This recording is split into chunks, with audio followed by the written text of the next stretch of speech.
ಪ್ರತಿ ಕ್ಷಣದ ಸುದ್ದಿಗಾಗಿ ಟಿವಿ9 ಕನ್ನಡ ಚಾನೆಲ್ಗೆ ಸಬ್ಸ್ಕ್ರೈಬ್ ಆಗಿ ಬೆಲ್ ಐಕಾನ್ ಒತ್ತಿ.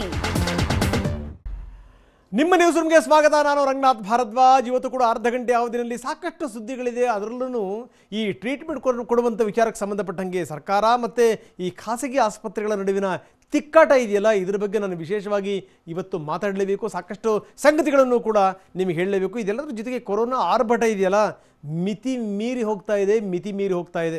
ಬಹುಶಃ ಹೀಗೆ ನಾವು ಮೈ ಮರೆತರೆ ಇನ್ನೂ ದೊಡ್ಡ ಗಂಡಾಂತರ, ದೊಡ್ಡ ಅವಾಂತರಗಳು ಕಾದಿದೆ ಅನ್ನೋದರಲ್ಲಿ ಡೌಟೇ ಇಲ್ಲ. ಇದೆಲ್ಲದರ ಬಗ್ಗೆ ಸಾಕಷ್ಟು ಸಂಗತಿಗಳನ್ನು ಮಾತಾಡ್ತೀನಿ. ಆದರೆ ಅದಕ್ಕಿಂತ ಮೊದಲು ಬರೀ ಪಾಯಿಂಟ್ ನಂಬರ್ 1 ನಾನೀಗ ಕೊಡ್ತಾ ಇದ್ದೀನಿ. ಎಷ್ಟರ ಮಟ್ಟಿಗೆ ಸರ್ಕಾರ ಮತ್ತು ಈ ಖಾಸಗಿ ನಡುವೆ ಕಿತ್ತಾಟ ನಡೀತಾ ಇದೆ ಅನ್ನುವಂಥದ್ದು ಒಂದು ಲೆಕ್ಕದಲ್ಲಿ ಈ ಕೊರೋನಾ ವಿಚಾರಕ್ಕೆ ಸಂಬಂಧಪಟ್ಟಂಗೆ ಖಾಸಗಿ ಕರಾಮತ್ತು ನಡೀತಾ ಇದೆ. ಈ ಸಂದರ್ಭದಲ್ಲೂ ಕೂಡ ಖಾಸಗಿ ಆಸ್ಪತ್ರೆಗಳು ಲಾಭ ಮಾಡ್ಕೋಬೇಕು ಅನ್ನುವಂಥ ದೃಷ್ಟಿನಲ್ಲಿ ಯೋಚನೆ ಮಾಡ್ತಾ ಇವೆ. ನಂಬರ್ 1. ಇನ್ನು ಸರ್ಕಾರ ಮತ್ತು ಖಾಸಗಿ ನಡುವಿನ ತಿಕ್ಕಾಟ ಕೂಡ ಶುರುವಾಗಿರುವಂಥದ್ದು. ರಾಮುಲು ನೇರವಾಗಿ ಹೇಳಿದ್ದಾರೆ, ಇದೇ ರೀತಿ ನೀವು ಆಟ ಆಡಿದ್ರೆ ಸುಮ್ಮನೆ ಇರಲ್ಲ, ಮುಲ್ಲಾಜಿಲ್ಲದೆ ಕ್ರಮ ತಗೋತೀವಿ ಅಂತ.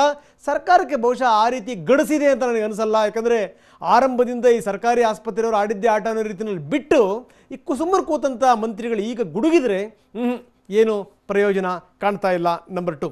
ಇನ್ನು ನಂಬರ್ 3, ಕೊರೋನಾ ಶನಿವಾರ ಎಷ್ಟರ ಮಟ್ಟಿಗೆ ಕೊರೋನಾ ಆರ್ಭಟ ಮುಂದುವರೆದಿದೆ. ನಾನು ಆರಂಭದ ಪೀಠಿಕೆನಲ್ಲಿ ಹೇಳಿದೆ, ಅದೆಲ್ಲ ಸಂಗತಿಗಳನ್ನು ನಾವು ನಿಮ್ಮ ಮುಂದೆ ಇವತ್ತು ಇಡ್ತೀವಿ. ಇನ್ನು ಪಾಯಿಂಟ್ ನಂಬರ್ 4, ಬೆಂಗಳೂರಿನ ಎಕ್ಸ್ಕ್ಲೂಸಿವ್ ವಿವರಗಳನ್ನು ನಾವು ನಿಮಗೆ ಕೊಡಲೇಬೇಕು. ಯಾಕಂದರೆ ಬೆಂಗಳೂರಿನಲ್ಲೂ ಕೂಡ ಮೊನ್ನೆ ಸಂಗತಿಗಳನ್ನು ನೋಡ್ತಾ ಇದ್ದೀರಿ, ಅದರ ಮುಂದುವರೆದ ಭಾಗ ಕೂಡ ಇದೆ. ಬೆಂಗಳೂರಿನ ಎಕ್ಸ್ಕ್ಲೂಸಿವ್ ಸಂಗತಿಗಳನ್ನು ನಿಮ್ಮ ಎದುರುಗಡೆಗೆ ನಾವು ಇಡ್ತೀವಿ. ಇನ್ನು ಇದೆಲ್ಲದರ ಜೊತೆಗೆ ಕರ್ನಾಟಕ ರೀಓಪನ್ ಆಗ್ತಾ ಇದೆ. ಹೋಟೆಲ್ಗಳು, ಮಾಲ್ಗಳು ಓಪನ್ ಆಗಲಿಕ್ಕೆ, ಜೊತೆಗೆ ಏನಂದರೆ ದೇವಸ್ಥಾನಗಳು ಕೂಡ ಓಪನ್ ಆಗುತ್ತೆ ಸೋಮವಾರದಿಂದ. ಹೀಗಾಗಿ ಎಲ್ಲ ಸಿದ್ಧತೆಗಳು ಭರದಿಂದ ನಡೀತಾ ಇದೆ, ಎಲ್ಲ ಸಿದ್ಧತೆಗಳು. ಆದರೆ ಒಂದಷ್ಟು ಮಾನದಂಡಗಳನ್ನು ಕೂಡ ಅನಿವಾರ್ಯವಾಗಿ ಅನುಸರಿಸಲೇಬೇಕಾದಂಥ ಅಗತ್ಯತೆ ತುಂಬ ದೊಡ್ಡ ಪ್ರಮಾಣದಲ್ಲಿ ಕಾಣ್ತಾ ಇರುವಂಥದ್ದು. ಬನ್ನಿ ಶುರು ಮಾಡ್ತಾ ಇದ್ದೀನಿ ನಾನು. ಖಾಸಗಿ ಕರಾಮತ್ತು ಎಷ್ಟರ ಮಟ್ಟಿಗಿದೆ ಅನ್ನುವಂಥದ್ದು ನೋಡಿ. ಕೊರೋನಾ ಅನ್ನುವಂಥದ್ದು ಇದು ಒಂದು ಊರಿಗೆ ಸೀಮಿತ ಆಗಿರುವಂಥದ್ದಲ್ಲ, ಒಂದು ರಾಜ್ಯಕ್ಕೆ ಸೀಮಿತ ಆಗಿರುವಂಥದ್ದಲ್ಲ, ಒಂದು ದೇಶಕ್ಕೆ ಸೀಮಿತ ಆಗಿರುವಂಥದ್ದಲ್ಲ. ಇಡೀ ವಿಶ್ವ ನಲುಗ್ತಾ ಇದೆ. ಇಂಥ ಸಂದರ್ಭದಲ್ಲಿ ದೇಶದಲ್ಲಿ ಯಾರೇ ಆಗಿರ್ಬೋದದು, ಜನಸಾಮಾನ್ಯನಿಂದ ಶ್ರೀಮಂತರ ತನಕ ಎಲ್ಲರೂ ಕೂಡ ಒಂದಾಗಬೇಕು, ಸರ್ಕಾರ ಜೊತೆ ಕೈ ಜೋಡಿಸಬೇಕು. ಆದರೆ ನಿಜಕ್ಕೂ ಸರ್ಕಾರ ಮತ್ತು ಖಾಸಗಿ ಆಸ್ಪತ್ರೆಗಳ ನಡುವೆ ನಡೀತಿರುವಂಥದ್ದು ಏನು? ಸರ್ಕಾರ ಒಂದು ರೇಟ್ ಕೊಟ್ಟಿದೆ, ಖಾಸಗಿ ಆಸ್ಪತ್ರೆಗಳು ಯಾವುದೇ ಕಾರಣಕ್ಕೂ ಈ ರೇಟನ್ನು ಒಪ್ಪಲಿಕ್ಕೆ ಸಾಧ್ಯವೇ ಇಲ್ಲ ಅನ್ನುವಂಥದ್ದು. ಇಂಥ ಬೆಂಕಿ ಹೊತ್ತಿ ಉರಿತಿರುವ ಸಂದರ್ಭದಲ್ಲೂ ಕೂಡ ಲಾಭ ಮಾಡ್ಕೋಬೇಕು ಅನ್ನುವಂಥ ದೃಷ್ಟಿನಲ್ಲಿ ಈ ಖಾಸಗಿ ಆಸ್ಪತ್ರೆಯವರು ಯೋಚನೆ ಮಾಡ್ತಿರುವಂಥದ್ದು. ನನಗೆ ಬಹಳ ಪ್ರಶ್ನೆಗಳಿದೆ ಕೇಳಲಿಕ್ಕೆ, ಬಹಳ ಪ್ರಶ್ನೆಗಳಿದೆ ಇವತ್ತು. ನಿಮಗೆ ತುಂಬ ಸೋವಿ ದರದಲ್ಲಿ ನಿಮಗೆ ಜಾಗ ಬೇಕು, ನಿಮಗೆ ಇಲ್ಲಿ ನೀರಿನ ವ್ಯವಸ್ಥೆ ಬೇಕು, ಇಲ್ಲಿನ ವಿದ್ಯುತ್ ಬೇಕು, ಇಲ್ಲಿ ಎಲ್ಲದೂ ಬೇಕು. ಆದರೆ ಹಿಂಗೆ ಹೊತ್ತುರಿತಿರುವಂಥ ಸಂದರ್ಭದಲ್ಲಿ ಹೆಲ್ಪ್ ಮಾಡ್ರಯ್ಯ ಅಂತಂದ್ರೆ ಆಗಲ್ಲ. ಅಂತಂದರೆ ನಿಜಕ್ಕೂ ಯೋಗ್ಯತೆ ಇರುವಂಥವ್ರು ಮಾತಾಡುವಂಥ ಮಾತುಗಳ ಇವು. ನಿಮಗೆ ಏನೇ ಸಮಸ್ಯೆಗಳಿರಲಿ ಸರ್ಕಾರಿ ಆಸ್ಪತ್ರೆಯವರು ಕೂತ್ಕೊಂಡು ಸರ್ಕಾರ ಜೊತೆ ಬಗೆಹರಿಸ್ಕೋಬೇಕು. ಈ ಸಂದರ್ಭದಲ್ಲಿ ಕೈ ಜೋಡಿಸಬೇಕು, ಇಲ್ಲಾಂದರೆ ನಿಮಗೆ ಕ್ಷಮೆ ಇಲ್ಲ. ಹಾಗಾದರೆ ನಿಜಕ್ಕೂ ಈ ಕೊರೋನಾ ವಿಚಾರಕ್ಕೆ ಸಂಬಂಧಪಟ್ಟಂಗೆ ಖಾಸಗಿ ಆಸ್ಪತ್ರೆಗಳ ಕರಾಮತ್ತು ಎಷ್ಟರ ಮಟ್ಟಿಗೆ ನಡೀತಾ ಇದೆ ನೋಡಿ. ಕೊರೋನಾ ಖಾಸಗಿ ಕರಾಮತ್ತು ಸ್ಕೀಮು, ಮತ್ತೊಂದು ಮಣ್ಣು ಮಸಿ ಎಲ್ಲರಿಗೂ ಟ್ರೀಟ್ಮೆಂಟ್ ಕೊಡ್ತೀವಿ ಅಂತ ಹೇಳಿ ಸರ್ಕಾರಕ್ಕೆ ಸಾಧ್ಯ ಇಲ್ಲ ಅದು ಮಾಡ್ಲಿಕ್ಕೆ. ಯಾಕಂದ್ರೆ ನಾವು ಕೇಳಿರೋದೇ ಇಲ್ಲಿ ಕಮ್ಮಿ ಅಲ್ಲ, ಇಲ್ಲಿ ಹೊರತ ಕೊಡುತ್ತೆ. ಖಾಸಗಿ ಆಟವನ್ನ ಟಿವಿ9 ಇಂಚಿಂಚು ಬಯಲು ಮಾಡ್ತಾ ಇದೆ. ಪ್ರೈವೇಟ್ ಹಾಸ್ಪಿಟಲ್ ಏನು ಉದ್ಭವ ಮೂರ್ತಿಗಳಲ್ವಲ್ಲ. 3.5 ಲಕ್ಷ ನೀವು ನೋಡಿ, 3.5 ಲಕ್ಷದಲ್ಲಿ ಇದೆಲ್ಲ ಇದೆ. ನರ್ಸಿಂಗ್ ಹೋಮ್ ಇದನ್ನೇ ದಂಧೆ ಮಾಡ್ಕೊಂಡು ಕುಂತ್ರೆ ಸರ್ಕಾರ ಅದನ್ನ ನೋಡ್ಸಿ ಸಹಿಸೋಕೆ ಹೋಗಲ್ಲ. ಇವತ್ತು ಟಿವಿ9 ಅಭಿಯಾನ ನಡೆಸಿತ್ತು, ಸದ್ಯಕ್ಕೆ ಸರ್ಕಾರ ಸ್ಪಂದಿಸಿದೆ. ಸಣ್ಣ ಕಂಪ್ಲೇಂಟ್ ಕೊಟ್ರೆ ಅವ್ರ ಮೇಲೆ ಏನು ಆಕ್ಷನ್ ತಗೋಬೇಕು, ಆಕ್ಷನ್ ತಗೊಂಡಂತ ಕೆಲಸ ಮಾಡ್ತಾರೆ. ಸುಪ್ರೀಂ ಕೋರ್ಟ್ನಲ್ಲಿ ಈ ವಿಷಯದ ಬಗ್ಗೆ ಸಾಕಷ್ಟು ಚರ್ಚೆ ಆಗಿದೆ.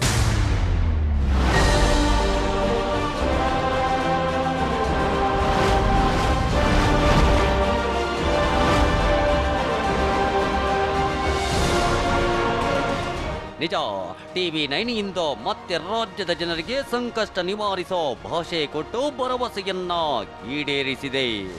ಕೊರೋನಾ ಸಂಕಷ್ಟ ಕಾಲದಲ್ಲಿ ಟಿವಿ9 ಇಂದು ಸರ್ಕಾರವನ್ನ ಬಡಿದೆಬ್ಬಿಸಿದ ರೀತಿ ಸಾಮಾಜಿಕ ವಲಯದಲ್ಲಿ ಮೆಚ್ಚುಗೆ ಗಳಿಸಿದೆ. ಕಳೆದ 15 ವರ್ಷಗಳಿಂದ ಜನಾನುರಾಗಿಯಾಗಿ ಜನೋಪಕಾರಿಯಾಗಿ ಕೆಲಸ ಮಾಡ್ತಾ ಇರೋ ನಿಮ್ಮ ಟಿವಿ9 ಇಂದು ಮತ್ತೊಂದು ಅತಿದೊಡ್ಡ ಅಭಿಯಾನ ನಡೆಸಿದೆ. ಆ ಅಭಿಯಾನವೇ ಕೊರೋನಾ ಖಾಸಗಿ ಕರಾಮತ್ತು.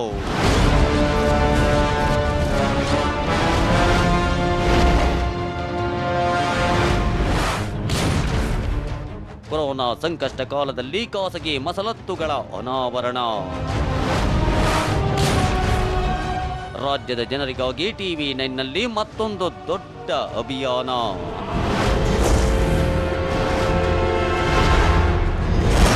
ಎಸ್, ರಾಜ್ಯದಲ್ಲಿ ಕೊರೋನಾ ಅಟ್ಟಹಾಸ ಎಲ್ಲೇ ಮೀರಿದೆ. ನಿನ್ನೆ ಒಂದೇ ದಿನ 515 ಪಾಸಿಟಿವ್ ಕೇಸ್ ಪತ್ತೆಯಾಗೋ ಮೂಲಕ ಹೆಮ್ಮಾರಿ ಡೆಡ್ಲಿ ವಾರ್ನಿಂಗ್ ಕೊಟ್ಟಿದೆ.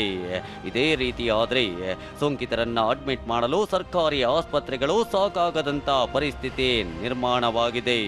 ಹೀಗಾಗಿ ಸರ್ಕಾರ ದಿಗಿಲಿಗೆ ಬಿದ್ದಿದೆ. ಪರಿಸ್ಥಿತಿ ಕೈಮೀರಿ ಹೋದ್ರೆ ಏನಪ್ಪಾ ಮಾಡಬೇಕು ಅನ್ನೋ ಆತಂಕ ಸರ್ಕಾರದ ಎದೆ ನಡುಗಿಸಿದೆ. ಸೋಂಕಿತರ ಸಂಖ್ಯೆ ಹೀಗೆ ಏರಿಕೆಯಾದರೆ ಕೇವಲ ಸರ್ಕಾರಿ ಆಸ್ಪತ್ರೆಗಳಲ್ಲಿ ಚಿಕಿತ್ಸೆ ಕೊಡೋದು ಕಷ್ಟ ಅನ್ನೋದನ್ನ ಅರಿತಿರೋ ಸರ್ಕಾರ ಈಗ ಖಾಸಗಿ ಆಸ್ಪತ್ರೆಗಳ ಬಾಗಿಲು ಬಡಿಯುತ್ತಿದೆ. ಇಲ್ಲೇ ಇರೋದು ನೋಡಿ ಟ್ವಿಸ್ಟ್. ಇಲ್ಲಿಂದಲೇ ಶುರುವಾಗೋದು ಖಾಸಗಿ ಕರಾಮತ್ತು.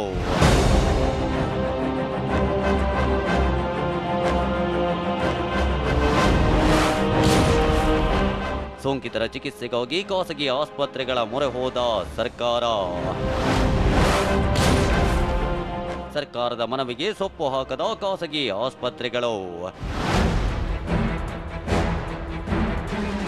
ಎಸ್, ಇದೊಂದು ಮಾಹಿತಿ ನಿಮ್ಮನ್ನ ನಿಂತಲ್ಲೇ ನಡುಗಿಸಿ ಬಿಡುತ್ತೆ. ಯಾಕಂದ್ರೆ ಸರ್ಕಾರವೇ ಮಾಡಿರೋ ಅಂದಾಜಿನ ಪ್ರಕಾರ ಜೂನ್ ಅಂತ್ಯದ ವೇಳೆ ರಾಜ್ಯದಲ್ಲಿ ಸೋಂಕಿತರ ಸಂಖ್ಯೆ ಬರೋಬ್ಬರಿ 80,000 ದಾಟುತ್ತಂತೆ. ಹೀಗೆ ಸೋಂಕಿತರ ಸಂಖ್ಯೆ ಏರಿದ್ರೆ ಸರ್ಕಾರಿ ಆಸ್ಪತ್ರೆಗಳಲ್ಲಿ ಚಿಕಿತ್ಸೆ ನೀಡೋದು ಸಾಧ್ಯವೇ ಇಲ್ಲ. ಹೀಗಾಗಿ ಸರ್ಕಾರ ಚಿಕಿತ್ಸೆಗಾಗಿ ಖಾಸಗಿ ಆಸ್ಪತ್ರೆಗಳ ಮೊರೆ ಹೋಗಿದೆ. ಆದರೆ ಸರ್ಕಾರದ ಮನವಿಗೆ ಖಾಸಗಿ ಆಸ್ಪತ್ರೆಗಳು ಸೊಪ್ಪು ಹಾಕಿಲ್ಲ. ಅದಕ್ಕೆ ಕಾರಣವೇ ಖಾಸಗಿ ಕರಾಮತ್ತು. ಆ ಖಾಸಗಿ ಕರಾಮತ್ತನ್ನೇ ಎಳೆಯಾಗಿ ಬಿಚ್ಚಿಡ್ತೀವಿ ನೋಡಿ. ಅಂದಹಾಗೆ ಖಾಸಗಿ ಆಸ್ಪತ್ರೆಗಳಲ್ಲಿ ಕೋವಿಡ್ಗೆ ಚಿಕಿತ್ಸೆ ನೀಡೋದಕ್ಕೆ ಮೊದಲು ಸರ್ಕಾರ ತಡೆ ನೀಡಿತ್ತು.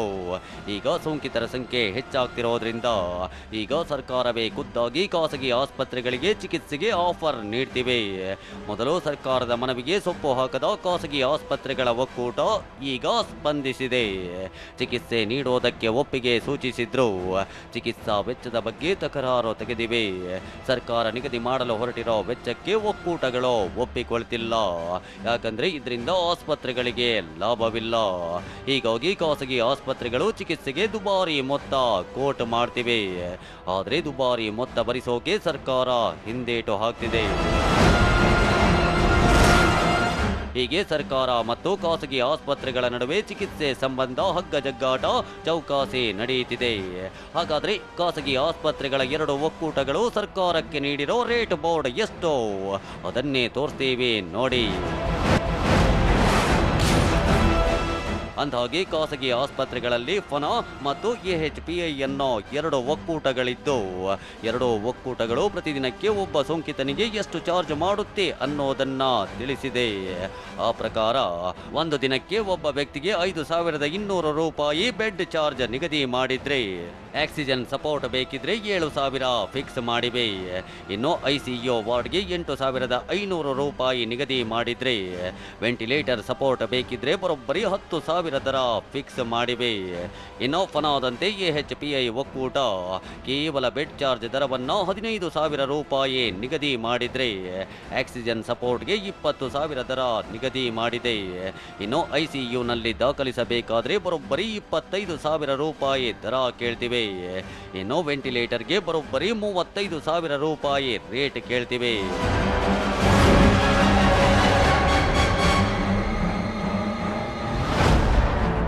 ಆದರೆ ಇಷ್ಟು ಮೊತ್ತವನ್ನ ಕೊಡಲು ಸರ್ಕಾರ ಸಿದ್ಧವಿಲ್ಲ.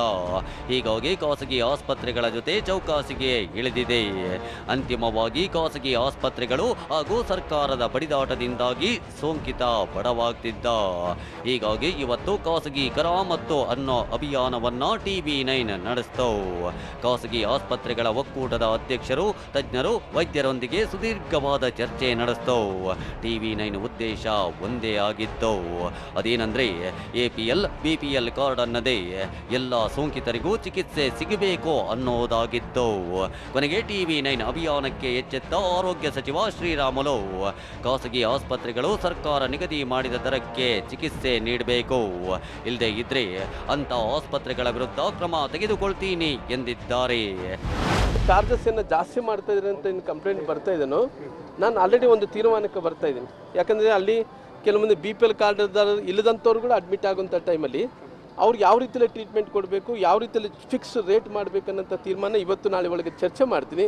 ಆ ಚರ್ಚೆ ಆದ ನಂತರ ನೋಡಿರಿ, ಅಕಸ್ಮಿತವಾಗಿ ಯಾರನ್ನ ಪ್ರೈವೇಟ್ ಆಸ್ಪತ್ರೆಯವರು ಜಾಸ್ತಿ ರೇಟ್ ತೊಗೊತಾ ಇದ್ದಾರೆ ಅಂತೇಳಿ ಒಂದು ಸಣ್ಣ ಕಂಪ್ಲೇಂಟ್ ಕೊಟ್ಟರೆ ಅವ್ರ ಮೇಲೆ ಏನು ಆ್ಯಕ್ಷನ್ ತೊಗೋಬೇಕು ಆ್ಯಕ್ಷನ್ ತೊಗೊಳ್ಳೋಂಥ ಕೆಲಸ ಮಾಡ್ತೀನಿ. ಎಸ್, ಸರ್ಕಾರ ಎಲ್ಲ ಸೋಂಕಿತರಿಗೂ ಒಂದೇ ರೀತಿ ದರದಲ್ಲಿ ಚಿಕಿತ್ಸೆ ನೀಡಬೇಕು ಅಂತ ವಾರ್ನಿಂಗ್ ಮಾಡಿದೆ.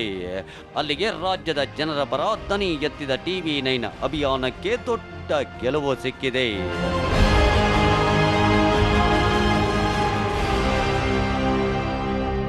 Bureau report, TV9. ನೋಡಿ, ರಾಮನವ್ರು ಹೇಳಿದಂಥ ಮಾತನ್ನು ಕೇಳಿದ್ರಿ. ಯಾರಾದರೂ ಕಂಪ್ಲೇಂಟ್ ಕೊಟ್ಟರೆ ನಾವು ಆ್ಯಕ್ಷನ್ ತಗೋತೀವಿ, ಮುಲಾಜಿಲ್ಲದೆ ಕ್ರಮ ತಗೋತೀವಿ ಅಂತಲ್ಲ ಸ್ವಾಮಿ. ಕಂಪ್ಲೇಂಟ್ ಕೊಡ್ತಾರೆ, ಸಾವು ಬದುಕಿನ ನಡುವೆ ಹೋರಾಟ ಮಾಡ್ತಾ ಇರ್ತಾರೆ. ಕೊರೋನಾ ಎಷ್ಟರ ಮಟ್ಟಿಗೆ ಮಲಗಿಸ್ತಾ ಇದೆ ಅಂದರೆ ದಿನನಿತ್ಯ ಬರುವಂಥ ಕೇಸ್ಗಳು ನೋಡ್ತಾ ಇದ್ದೀರಿ. ಬರೀ ಸರ್ಕಾರಿ ಆಸ್ಪತ್ರೆಗಳಿಗೆ ಚಿಕಿತ್ಸೆ ಕೊಡಬೇಕಾ? ಈಗ ಒಂದಿಷ್ಟು ಆಸ್ಪತ್ರೆಗಳನ್ನ ಉಳಿಸ್ಕೊಂಡಿರಿ, ನಾಳೆ ಏನಾದರೂ ಎಮರ್ಜೆನ್ಸಿ ಬೇಕು ಅಂತ ಅವು ತುಂಬಿಟ್ರೆ ಗತಿ ಏನಾಗಬೇಕು? ಸೊ ಇಂಥ ಸಂದರ್ಭದಲ್ಲಿ ಸರ್ಕಾರ ಮುಲಾಜಿಲ್ಲದೆ ಕ್ರಮ ತಗೋಬೇಕು.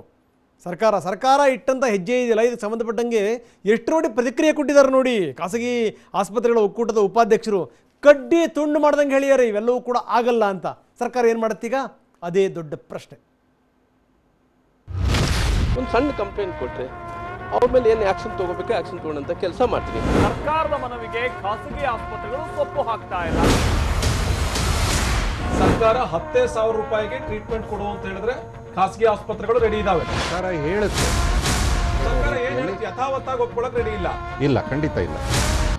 ಬಟ್ ಯಥಾವತ್ತಾಗಿ ಒಪ್ಕೊಳ್ಳಕ್ ರೆಡಿ ಇಲ್ಲ ಅಂತ ಹೇಳಿದ್ರೆ ಸರ್ಕಾರದ ಮುಂದೆ ಆಪ್ಷನ್ ಇದೆ ಅಂತಿದ್ದಾರೆ ಅವರು. ಇಲ್ಲ, ಮೆಂಟಲಿ ಸಿದ್ಧ ಇದೀವಿ. ಬೇಸತ್ತ ಹೇಳ್ತಾ ಇರೋದು ಅಥವಾ ನಾವು ಇದಕ್ಕೆ ಸಿದ್ಧ ಇದೀವಿ? ಇಲ್ಲ, ಸಿದ್ಧ ಇದ್ದೀವಿ. ಆಯ್ತು, ನೀವೇ ತಗೊಳ್ಳಿ, ಎಲ್ಲ ನಡೆಸಿ.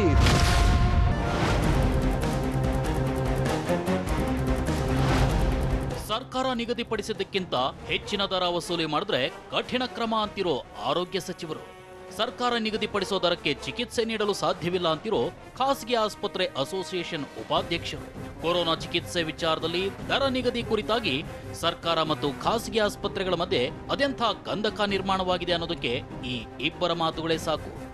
ಯಾರನ್ನ ಪ್ರೈವೇಟ್ ಆಸ್ಪತ್ರೆಯವರು ಜಾಸ್ತಿ ರೇಟ್ ತೊಗೊತಾ ಇದ್ದಾರೆ ಅಂತೇಳಿ ಒಂದು ಸಣ್ಣ ಕಂಪ್ಲೇಂಟ್ ಕೊಟ್ಟರೆ ಅವ್ರ ಮೇಲೆ ಏನು ಆ್ಯಕ್ಷನ್ ತೊಗೋಬೇಕು ಆ್ಯಕ್ಷನ್ ತೊಗೊಳ್ಳೋಂಥ ಕೆಲಸ ಮಾಡ್ತೀನಿ. ಆ ರೀತಿ ಮಾಡಿದ್ರೆ ನಮ್ಮ ಎಲ್ಲ ಖಾಸಗಿ ಕೆಲಸ ಸಾಕಷ್ಟು ಆಸ್ಪತ್ರೆಗಳನ್ನ ನಾವು ಸರ್ಕಾರಕ್ಕೆ ಕೊಡೋಕ್ಕೆ ರೆಡಿ ಇದ್ದೀವಿ. ನೀವೇ ತಗೊಂಡು ನಡೆಸಿ. ವಸೂಲಿಗಿಳಿದ್ರೆ ಖಾಸಗಿ ಆಸ್ಪತ್ರೆಗಳ ವಿರುದ್ಧ ಕ್ರಮ. ಆರೋಗ್ಯ ಸಚಿವ ಶ್ರೀರಾಮುಲು ವಾರ್ನಿಂಗ್. ಎಸ್, ಮುಂದಿನ ದಿನಗಳಲ್ಲಿ ಖಾಸಗಿ ಆಸ್ಪತ್ರೆಗಳ ಅನಿವಾರ್ಯತೆ ಕುರಿತು, ಖಾಸಗಿ ಆಸ್ಪತ್ರೆಗಳಲ್ಲಿನ ಕೊರೋನಾ ಚಿಕಿತ್ಸೆ ವೆಚ್ಚದ ಕುರಿತು TV9ನಲ್ಲಿ ವಿಸ್ತೃತ ವರದಿ ಪ್ರಸಾರವಾಗ್ತಲೇ ಆರೋಗ್ಯ ಸಚಿವ ಶ್ರೀರಾಮುಲು ಅಲರ್ಟ್ ಆಗಿದ್ದಾರೆ.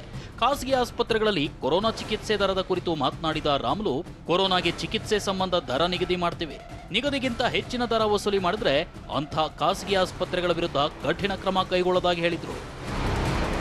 ಅಕಸ್ಮಿತವಾಗಿ ಯಾರನ್ನ ಪ್ರೈವೇಟ್ ಆಸ್ಪತ್ರೆಯವರು ಜಾಸ್ತಿ ರೇಟ್ ತೊಗೊತಾ ಇದ್ದಾರೆ ಅಂತೇಳಿ ಒಂದು ಸಣ್ಣ ಕಂಪ್ಲೇಂಟ್ ಕೊಟ್ಟರೆ ಅವ್ರ ಮೇಲೆ ಏನು ಆ್ಯಕ್ಷನ್ ತೊಗೋಬೇಕು ಆ್ಯಕ್ಷನ್ ತೊಗೊಳ್ಳೋಂಥ ಕೆಲಸ ಮಾಡ್ತೀನಿ. ಈ ಕೋವಿಡ್ ಎಷ್ಟದಲ್ಲಿ ಹಣ ವಸೂಲಿ ಮಾಡೋದು, ಇಲ್ಲಿದ್ರೆ ಎಲ್ಲ ಒಂದು ನರ್ಸಿಂಗ್ ಹೋಮ್ಗಳು ಇದನ್ನೇ ದಂಧೆ ಮಾಡ್ಕೊತ ಕುಂತ್ರೆ ಸರ್ಕಾರ ಅದು ನೋಡಿಸಿ ಸಹಿಸೋಕೆ ಹೋಗಲ್ಲ. BPL ಕಾರ್ಡ್ ಇಲ್ಲದಿದ್ರೂ ಚಿಕಿತ್ಸೆ ಕೊಡಿಸ್ತೀವಿ. ಇದಿಷ್ಟೇ ಅಲ್ಲ, BPL ಕಾರ್ಡ್ ಇಲ್ಲದೆ ಇದ್ರೂ ಕೊರೋನಾ ಚಿಕಿತ್ಸೆ ಕೊಡಿಸ್ತೀವಿ. ಕೋವಿಡ್ ಚಿಕಿತ್ಸೆಗೆ BPL ಕಾರ್ಡ್ ಅನಿವಾರ್ಯವಲ್ಲ. ರಾಜ್ಯ ಸರ್ಕಾರ ನಿಗದಿಪಡಿಸಿದ ದರಕ್ಕೆ ಎಲ್ರಿಗೂ ಚಿಕಿತ್ಸೆ ನೀಡಬೇಕು ಅಂದರು. ಕೆಲವೊಂದು BPL ಕಾರ್ಡ್ ಇಲ್ಲದಂಥವ್ರು ಕೂಡ ಅಡ್ಮಿಟ್ ಆಗುವಂಥ ಟೈಮಲ್ಲಿ ಅವ್ರಿಗೆ ಯಾವ ರೀತಿಯಲ್ಲಿ ಟ್ರೀಟ್ಮೆಂಟ್ ಕೊಡಬೇಕು, ಯಾವ ರೀತಿಯಲ್ಲಿ ಫಿಕ್ಸ್ ರೇಟ್ ಮಾಡಬೇಕನ್ನೋಂಥ ತೀರ್ಮಾನ ಇವತ್ತು ನಾಳೆ ಒಳಗೆ ಚರ್ಚೆ ಮಾಡ್ತೀನಿ. ಆ ಚರ್ಚೆ ಆದ ನಂತರ ನೋಡಿರಿ, ಅಕಸ್ಮಿತವಾಗಿ ಯಾರನ್ನ ಪ್ರೈವೇಟ್ ಆಸ್ಪತ್ರೆಯವರು ಜಾಸ್ತಿ ರೇಟ್ ತೊಗೊತಾ ಇದ್ದಾರೆ ಅಂತೇಳಿ ಸರ್ಕಾರ ನಿಗದಿಪಡಿಸಿದ ದರಕ್ಕೆ ಚಿಕಿತ್ಸೆ ಸಾಧ್ಯವಿಲ್ಲ. ರಾಮುಲು ಹೇಳಿಕೆಗೆ ಸೆಡ್ ಹೊಡೆದ ಫನ. ಅತ್ತ ಶ್ರೀರಾಮುಲು ಸರ್ಕಾರ ನಿಗದಿಪಡಿಸಿದ ದರಕ್ಕೆ ಚಿಕಿತ್ಸೆ ನೀಡಬೇಕು ಅಂತ ಖಾಸಗಿ ಆಸ್ಪತ್ರೆಗಳಿಗೆ ಖಡಕ್ ವಾರ್ನಿಂಗ್ ಮಾಡ್ತಲೇ ಇತ್ತ TV9 ಸ್ಟುಡಿಯೋದಲ್ಲೇ ಇದ್ದ ಖಾಸಗಿ ಆಸ್ಪತ್ರೆ ಅಸೋಸಿಯೇಷನ್ ಉಪಾಧ್ಯಕ್ಷ ತಿರುಗೇಟು ಕೊಟ್ಟೇ ಬಿಟ್ರು. ಸರ್ಕಾರ ನಿಗದಿಪಡಿಸಿದ ದರಕ್ಕೆ ಚಿಕಿತ್ಸೆ ನೀಡಲು ಸಾಧ್ಯವೇ ಇಲ್ಲ, ಬೇಕಾದ್ರೆ ಖಾಸಗಿ ಆಸ್ಪತ್ರೆಗಳನ್ನ ಸರ್ಕಾರ ವಶಕ್ಕೆ ಪಡೀಲಿ ಅಂತ ಕಡ್ಡಿ ತುಂಡಿಸದಂತೆ ಹೇಳಿದ್ರು. ಯಥಾವತ್ತಾಗಿ ಒಪ್ಕೊಳ್ಳೋಕೆ ರೆಡಿ ಇಲ್ಲ. ಇಲ್ಲ, ಖಂಡಿತ ಇಲ್ಲ. ಆ ರೀತಿ ಮಾಡಿದ್ರೆ ನಮ್ಮ ಎಲ್ಲ ಖಾಸಗಿ ಸಾಕಷ್ಟು ಆಸ್ಪತ್ರೆಗಳನ್ನ ನಾವು ಸರ್ಕಾರಕ್ಕೆ ಕೊಡೋಕ್ಕೆ ರೆಡಿ ಇದ್ದೀವಿ. ನೀವೇ ತಗೊಂಡು ನಡೆಸಿ, ನಮ್ಮ ಎಲ್ಲ ಖರ್ಚು ವೆಚ್ಚಗಳನ್ನು ನೀವು ನೋಡ್ಕೊಳ್ಳಿ, ನಮ್ಮ ಇನ್ಫ್ರಾಸ್ಟ್ರಕ್ಚರ್ನ ಉಪಯೋಗಿಸ್ಕೊಳ್ಳಿ ಅಂತ. ಖಾಸಗಿ ಆಸ್ಪತ್ರೆಗಳನ್ನ ಸರ್ಕಾರ ಸುಪರ್ದಿಗೆ ತೆಗೆದುಕೊಳ್ಳಬಹುದಾ? ಖಾಸಗಿ ಆಸ್ಪತ್ರೆ ಅಸೋಸಿಯೇಷನ್ ಉಪಾಧ್ಯಕ್ಷರೇನೋ ಆಸ್ಪತ್ರೆಗಳನ್ನ ಸರ್ಕಾರ ವಶಕ್ಕೆ ಪಡೆಯಲಿ ಅಂತ ಹೇಳಿದ್ದಾರೆ. ಆದ್ರೆ ಅದು ಅಷ್ಟೊಂದು ಸುಲಭವಲ್ಲ ಅನ್ನೋದು ಅವರಿಗೂ ಗೊತ್ತಿದೆ. ಹಾಗಿದ್ರೆ ಸರ್ಕಾರದ ಮುಂದಿರೋ ಆಯ್ಕೆ ಏನು ಅಂತ ನೋಡೋದಾದ್ರೆ,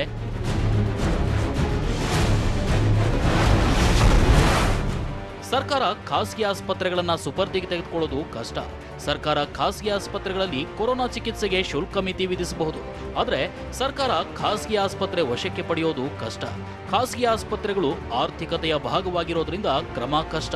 ಜೊತೆಗೆ ಭವಿಷ್ಯದಲ್ಲಿ ಹೊಸದಾಗಿ ಖಾಸಗಿ ಆಸ್ಪತ್ರೆ ಸ್ಥಾಪಿಸಲು ಉದ್ಯಮಿಗಳು ಹಿಂದೆ ಸರಿಯಬಹುದು. ಇವೆಲ್ಲದರ ಜೊತೆಗೆ ವಶಕ್ಕೆ ಪಡೆಯುವ ಸರ್ಕಾರದ ಕ್ರಮವನ್ನ ಖಾಸಗಿ ಆಸ್ಪತ್ರೆ ಕೋರ್ಟ್ನಲ್ಲಿ ಪ್ರಶ್ನಿಸಬಹುದು. ಈಗಾಗಲೇ ಸುಪ್ರೀಂ ಕೋರ್ಟ್ ಮುಂದೆನೂ ಈ ಪ್ರಶ್ನೆ ಉದ್ಭವವಾಗಿದೆ. ಆಯುಷ್ಮಾನ್ ಭಾರತ್ ಯೋಜನೆಯಡಿ ರಿಯಾಯಿತಿ ದರದಲ್ಲಿ ಖಾಸಗಿ ಆಸ್ಪತ್ರೆಗಳಲ್ಲಿ ಕೊರೋನಾ ಚಿಕಿತ್ಸೆ ಸಾಧ್ಯನಾ ಅಂತ ಸುಪ್ರೀಂ ಕೋರ್ಟ್ ಪ್ರಶ್ನಿಸಿದೆ. ಖಾಸಗಿ ಆಸ್ಪತ್ರೆಗಳು ನಷ್ಟದಲ್ಲಿವೆ ಅಂತ ಕೋರ್ಟ್ಗೆ ಆಸ್ಪತ್ರೆಗಳ ವಕೀಲರು ತಿಳಿಸಿದ್ದಾರೆ. ಈ ನಡುವೆ ಶುಲ್ಕ ನಿಗದಿ ಸಂಬಂಧ ಪ್ರತಿಕ್ರಿಯಿಸಲು ಸರ್ಕಾರಕ್ಕೆ ಸುಪ್ರೀಂ ಕೋರ್ಟ್ ನೋಟಿಸ್ ಕೂಡ ನೀಡಿದೆ.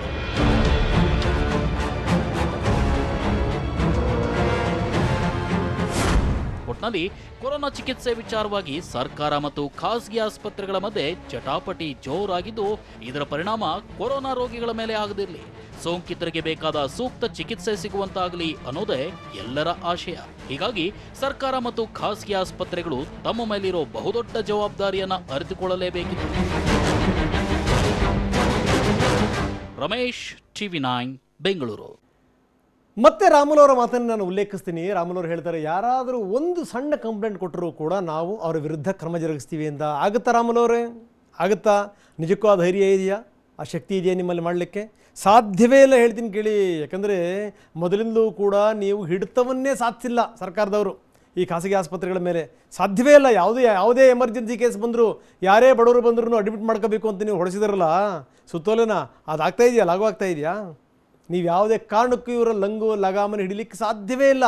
ನಂಬರ್ 1 ಏನು ಅಂತಂದರೆ, ಈ ನೋಡಿ, ಈ ಖಾಸಗಿ ಆಸ್ಪತ್ರೆಯ ಮಹಾನುಭಾವರು ಇದ್ದಾರಲ್ಲ, ಈ ನ್ಯಾಷನಲ್ ಚಾನಲ್ಗಳಲ್ಲಿ ಕುತ್ಕೊಂಡು ಗಂಟೆಗಟ್ಟಲೆ ಭಾಷಣ ಹೊಡಿತಾರೆ. ಹಂಗಾಗಬೇಕು, ಹಿಂಗಾಗಬೇಕು, ಕೊರೋನಾವನ್ನು ನಾವು ಹಿಮ್ಮೆಟ್ಟಿಸಬೇಕು. ಆದರೆ ಬರೀ ಮಾತಿಗೆ ಮಾತ್ರ ಸೀಮಿತ. ಇದು ಕೃತಿಗಲ್ಲ, ಇದು ಸೇವೆ ಮಾಡೋಕ್ಕಲ್ಲ.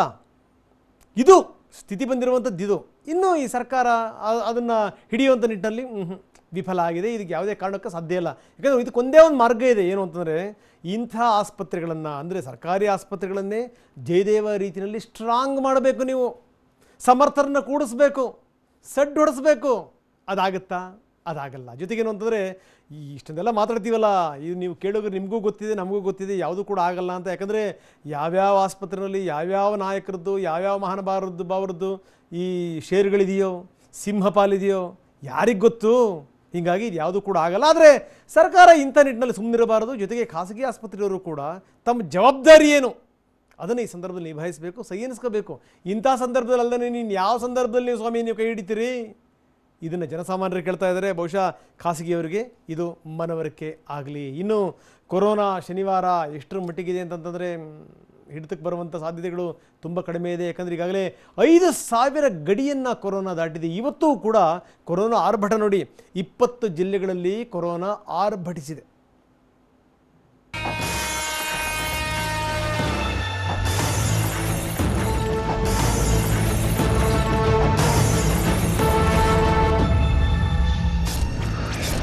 ಮುಂಬೈ ಮಾರುತಕ್ಕೆ ತತ್ತರಿಸಿದ ಕರುನಾಡು. 5,000ಕ್ಕೇರಿದ ಸೋಂಕಿತರ ಸಂಖ್ಯೆ ರಾಜ್ಯವನ್ನೇ ತಲ್ಲಣ ಮಾಡಿದೆ. ಮುಂಬೈನಿಂದ ಮಾರುತದಂತೆ ಬಂದಪ್ಪಳಿಸ್ತಿರೋ ಕೊರೋನಾ ನೋಡ್ತಿದ್ದಂತೆ ರಾಜ್ಯದಲ್ಲಿ 5,000ದ ಗಡಿ ದಾಟಿದೆ. ಕೆಲ ಜಿಲ್ಲೆಗಳನ್ನೇ ಟಾರ್ಗೆಟ್ ಮಾಡಿಕೊಂಡು ಮನೆಗೂ ನುಗ್ತಿದೆ. ಎಸ್, ರಾಜ್ಯದಲ್ಲಿ ಇವತ್ತು ಬರೋಬ್ಬರಿ 378 ಜನರ ಮೇಲೆ ಸೋಂಕು ಸವಾರಿ ಮಾಡಿದ್ದು, ರಾಜ್ಯದಲ್ಲಿ ಸೋಂಕಿತರ ಸಂಖ್ಯೆ 5,213ಕ್ಕೆ ಏರಿಕೆಯಾಗಿದೆ. ಅದರಲ್ಲೂ ಇವತ್ತು ಸೋಂಕಿತರಾಗಿರೋ ಬಹುತೇಕರಿಗೆ ಮುಂಬೈ ನಂಟಿನಿಂದಲೇ ಕೊರೋನಾ ಬಂದಿದೆ. ಬರೋಬ್ಬರಿ 331 ಜನ ಮಹಾರಾಷ್ಟ್ರದಿಂದ ಬಂದವರೇ ಆಗಿದ್ದಾರೆ. ಅಷ್ಟಕ್ಕೂ ಆ 3 ಜಿಲ್ಲೆಗಳು ಮಾತ್ರ ಮಹಾರಾಷ್ಟ್ರ ನಂಜಿಗೆ ತತ್ತರಿಸಿ ಹೋಗಿವೆ.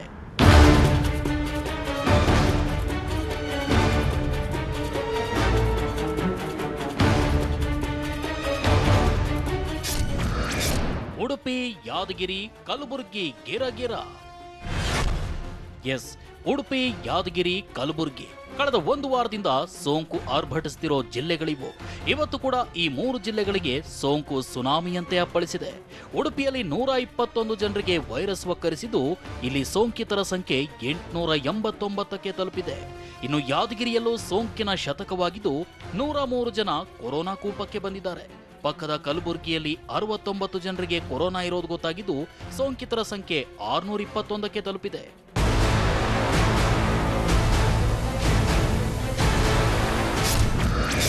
ಇಬ್ಬರನ್ನ ಬಲಿ ಪಡೆದು ಮೃತ್ಯು ಕೇಕೆ. ಒಂದ್ ಕಡೆ ಕೈಗೆ ಸಿಗದಂತೆ ಸೋಂಕಿತರ ಸಂಖ್ಯೆ ಏರ್ತಾ ಇದ್ರೆ, ಸಾವಿನ ಸರಣಿಯೂ ಆರಂಭವಾಗಿದೆ. ಕೊರೋನಾ ಕೂಪಕ್ಕೆ ಬಿದ್ದವರು ದಿನಕ್ಕೆ 1-2ರಂತೆ ಬಲಿಯಾಗ್ತಿದ್ದಾರೆ. ಇವತ್ತು ಕೂಡ ಸೋಂಕಿನಿಂದಲೇ 2 ಮೃತಪಟ್ಟಿದ್ದಾರೆ. ಇವರಿಬ್ಬರ ಸಾವಿನೊಂದಿಗೆ ರಾಜ್ಯದಲ್ಲಿ ಕೊರೋನಾದಿಂದ ಸತ್ತವರ ಸಂಖ್ಯೆ 59ಕ್ಕೇರಿದೆ.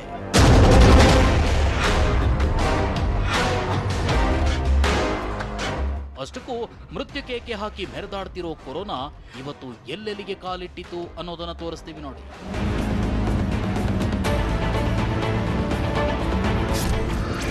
ರಾಜ್ಯದ ಮುಕುಟಮಣಿ ಬೀದರ್ನಿಂದಲೇ ಇವತ್ತು ಸೋಂಕಿನ ಸವಾರಿ ಆರಂಭವಾಗಿದೆ.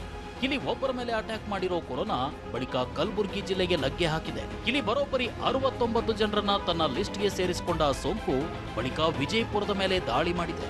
ಇಲ್ಲಿ 6 ಜನರ ಮೇಲೆ ಸವಾರಿ ಮಾಡಿ ಯಾದಗಿರಿಯತ್ತ ನುಗ್ಗಿದೆ. ಇಲ್ಲಿ ಭರ್ಜರಿ ದಾಳಿ ಮಾಡಿರೋ ಸೋಂಕು ಅನಾಮತ್ತು 103 ಜನರನ್ನ ಸುಳಿಗೆ ತಳ್ಳಿದೆ.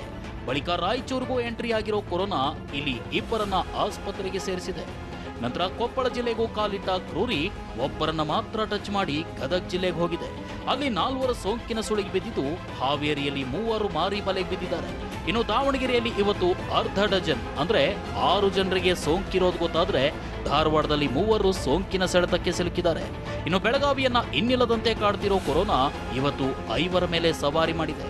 ಉತ್ತರ ಕನ್ನಡ ಜಿಲ್ಲೆಯಲ್ಲಿ 2ರನ್ನ ಕೆಡವಿದ ಸೋಂಕು ಉಡುಪಿಯಲ್ಲಿ ಮಾತ್ರ ಅಬ್ಬರಿಸಿ ಬೊಬ್ಬಿರಿದಿದೆ. ಇವತ್ತು ಕೂಡ ಬರೋಬ್ಬರಿ 121 ಜನರಿಗೆ ಸೋಂಕು ಒಕ್ಕರಿಸುವಂತೆ ಮಾಡಿದೆ. ದಕ್ಷಿಣ ಕನ್ನಡದಲ್ಲಿ 24 ಜನರಿಗೆ ಒಕ್ಕರಿಸಿ ಹಾಸನದಲ್ಲಿ 3ರನ್ನ ಖಾತೆಗೆ ಸೇರಿಸಿಕೊಂಡಿದೆ.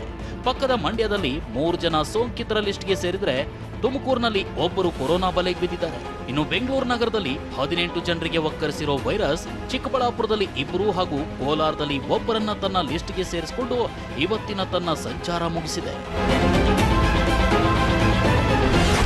ಒಟ್ನಲ್ಲಿ ಮುಂಬೈ ಸೋಂಕಿನಿಂದಲೇ ಇವತ್ತು 300ಕ್ಕೂ ಹೆಚ್ಚು ಜನರನ್ನ ತನ್ನತ್ತ ಸೆಳೆದಿರೋ ಕೊರೋನಾ ರಾಜ್ಯದಲ್ಲಿ 5,000ದ ಗಡಿ ದಾಟಿದೆ. ಆ ಮೂಲಕ ಮುಂಬೈ, ದೆಹಲಿ, ಗುಜರಾತ್ ಸಾಲಿಗೆ ರಾಜ್ಯವು ಸೇರ್ಪಡೆಯಾಗುವಂತೆ ಮಾಡಿದೆ. Bureau report, TV9. ಇನ್ನು ಇದೆಲ್ಲದರ ಜೊತೆಗೆ ಒಂದಷ್ಟು ಸಂಗತಿಗಳನ್ನು ಹೇಳಲೇಬೇಕು. ನೋಡಿ, ಈ ಕೊರೋನಾ ಅನ್ನುವಂಥದ್ದು ಹೊತ್ತು ಉರಿತಾ ಇದೆ. ಈ ಸಂದರ್ಭದಲ್ಲಿ ಕೆಲವರು ಗಳ ಹಿರಿಯುವಂಥ ಕೆಲಸ ಮಾಡ್ತಾ ಇದ್ದಾರೆ. ಅಂದರೆ ತಮ್ಮ ಲಾಭ ಆಗಬೇಕು, ಆ ಲಾಭದ ನಿಟ್ಟಿನಲ್ಲಿ ಮಾತ್ರ ಯೋಚನೆ ಮಾಡ್ತಾ ಇದ್ದಾರೆ. ದುರದೃಷ್ಟಕರ ಸಂಗತಿ ಇದು. ಒಬ್ಬೊಬ್ಬರು ಒಂದೊಂದು ರೀತಿಯ ಲೆಕ್ಕಾಚಾರಗಳು. ಆ ಲೆಕ್ಕಾಚಾರಗಳೇನು, ಆ ಎಕ್ಸ್ಕ್ಲೂಸಿವ್ ವಿವರಗಳನ್ನು ನೀವೇ ನೋಡಿ.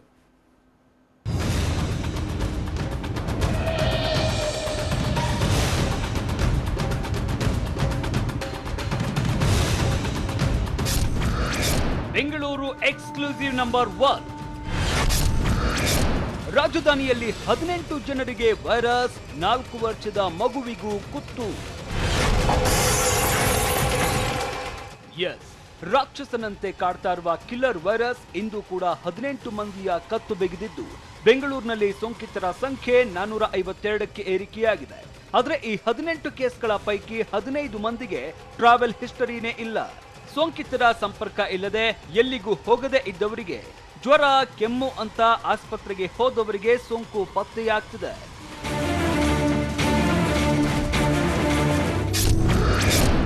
ಬೆಂಗಳೂರು ಎಕ್ಸ್ಕ್ಲೂಸಿವ್ 2. ಮಾಸ್ಕ್ ಕೊಟ್ಟು ಹಣ ಪೀಕಲು ಶಾಲೆಯ ಸ್ಕೆಚ್. ಕೊರೋನಾ ಸಂಕಷ್ಟಕ್ಕೆ ಸಿಲುಕಿ ಜನ ಒದ್ದಾಡ್ತಾ ಇದ್ರೆ, ಬೆಂಗಳೂರಿನಲ್ಲಿ ಇರುವ ದೆಹಲಿ ಪಬ್ಲಿಕ್ ಸ್ಕೂಲ್ ಇದನ್ನೇ ಬಂಡವಾಳ ಮಾಡಿಕೊಂಡಿದೆ. 400 ರೂಪಾಯಿಗೆ ಮಾಸ್ಕ್ ಮಾರಿ ಖಜಾನೆ ತುಂಬಿಸಿಕೊಳ್ತಾ ಇದೆ ಅಂತ ಆರೋಪ ಕೇಳಿ ಬಂದಿತ್ತು. ಮಾಸ್ಕ್ ಮೇಲೆ ಶಾಲೆ ಹೆಸರು ಮತ್ತು ಲೋಗೋ ಇರುವ ಚಿತ್ರ ಸೋಷಿಯಲ್ ಮೀಡಿಯಾದಲ್ಲೆಲ್ಲ ಸಿಕ್ಕಾಪಟ್ಟೆ ಸೌಂಡ್ ಮಾಡಿತ್ತು. ಕೂಡಲೇ TV9 ಈ ಸುದ್ದಿ ಬಿತ್ತರಿಸಿ ಶಾಲೆ ಆಡಳಿತ ಮಂಡಳಿಗೆ ಚಳಿ ಬಿಡಿಸಿತ್ತು. ಇದರಿಂದ ಎಚ್ಚೆತ್ತುಕೊಂಡ ಆಡಳಿತ ಮಂಡಳಿ ಆ ಮಾಸ್ಕ್ ನಮ್ಮ ಶಾಲೆಯದ್ದಲ್ಲ, ನಮ್ಮ ಲೋಗೋ ಹಾಕಿ ಯಾರೋ ಈ ರೀತಿ ಮಾಸ್ಕ್ ಮಾರಾಟ ಮಾಡಿದ್ದಾರೆ ಅಂತ ಪೋಷಕರ ಗ್ರೂಪ್ನಲ್ಲಿ ಮೆಸೇಜ್ ಮಾಡಿದ್ದಾರೆ.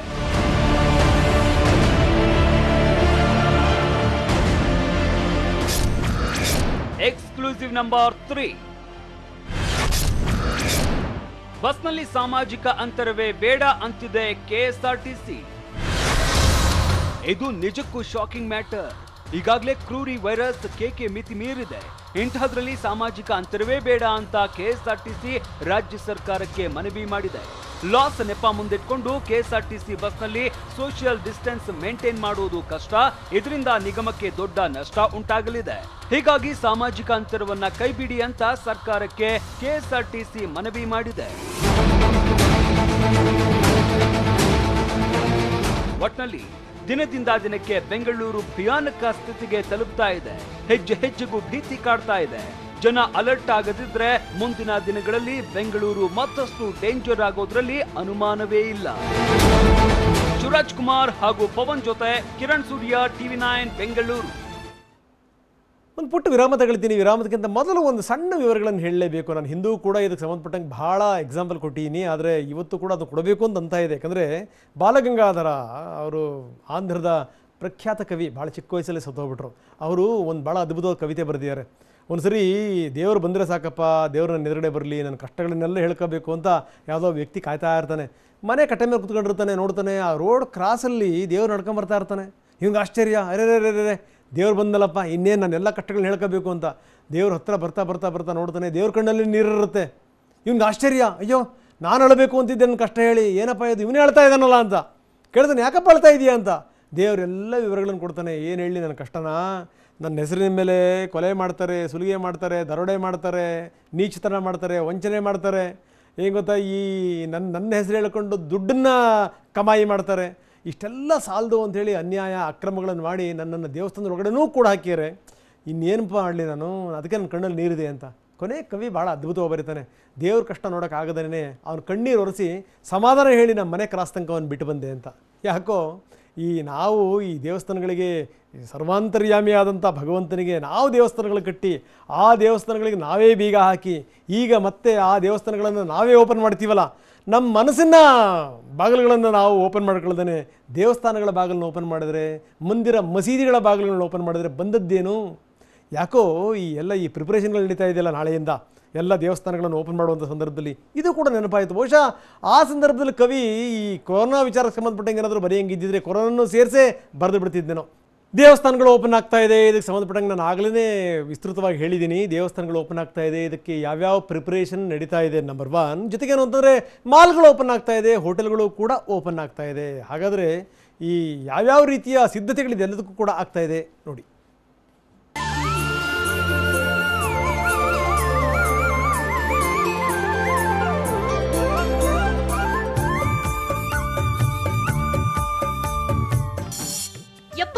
ದಿನಗಳ ಕಾಲ ದಿಗ್ಬಂಧನದಿಂದ ದೇಗುಲಗಳಿಗೂ ಮುಕ್ತಿ ಸಿಕ್ಕಿದ್ದು ಸೋಮವಾರದಿಂದ ಎಲ್ಲಾ ದೇಗುಲಗಳು ದರ್ಶನಕ್ಕೆ ಮುಕ್ತವಾಗ್ತಿವೆ.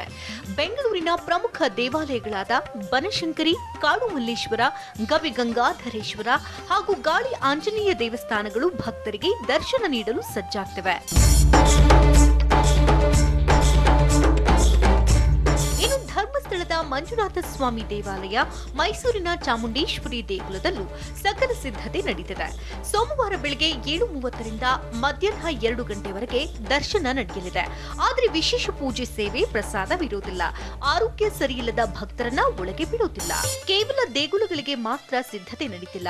ಮಸೀದಿ, ಚರ್ಚ್ಗಳಲ್ಲೂ ಪ್ರಾರ್ಥನೆಗೆ ಸಕಲ ತಯಾರಿ ನಡೆದಿದೆ. ಬೆಂಗಳೂರಿನ ಕೆಆರ್ ಮಾರುಕಟ್ಟೆ ಸೇರಿದಂತೆ ವಿವಿಧೆಡೆ ಮಸೀದಿಗಳಲ್ಲಿ 3 ಅಡಿ ಅಂತರದಲ್ಲಿ ಒಬ್ಬರಿಗೆ ನಮಾಜ್ ಮಾಡೋದಕ್ಕೆ ಅವಕಾಶ ನೀಡಲಾಗ್ತದೆ.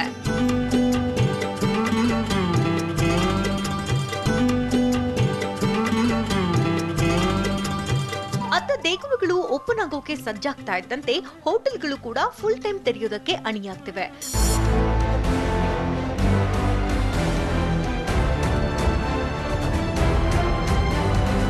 ಇನ್ನು ಶಾಪಿಂಗ್ ಮಾಲ್ಗಳು ಓಪನ್ಗೆ ಸಜ್ಜಾಗ್ತಾ ಇದ್ದು ಎಸ್ಕಲೇಟರ್, ಲಿಫ್ಟ್ ನಲ್ಲೂ ಸಾಮಾಜಿಕ ಅಂತರ ಕಾಪಾಡಿಕೊಳ್ಳಲು ವ್ಯವಸ್ಥೆ ಮಾಡಲಾಗಿದೆ.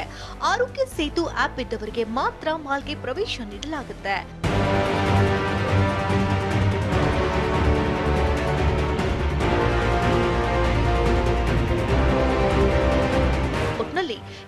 ಸರ್ಕಾರದ ಮಾರ್ಗಸೂಚಿಯಂತೆಯೇ ದೇಗುಲಗಳು, ಹೋಟೆಲ್ಗಳು, ಮಾಲ್ಗಳು ಓಪನ್ ಆಗ್ತಿವೆ. ಇಷ್ಟ ದೇವರ ಆರಾಧಿಸೋಕೆ, ಬಾಯಲ್ಲಿ ನೀರೂರಿಸೋ, ತಿಂಡಿ ಸವಿಯೋಕೆ, ಇಷ್ಟದ ವಸ್ತುಗಳನ್ನ ಖರೀದಿ ಮಾಡೋದಕ್ಕೆ ನೀವುಗಳು ಹೋಗಬಹುದು.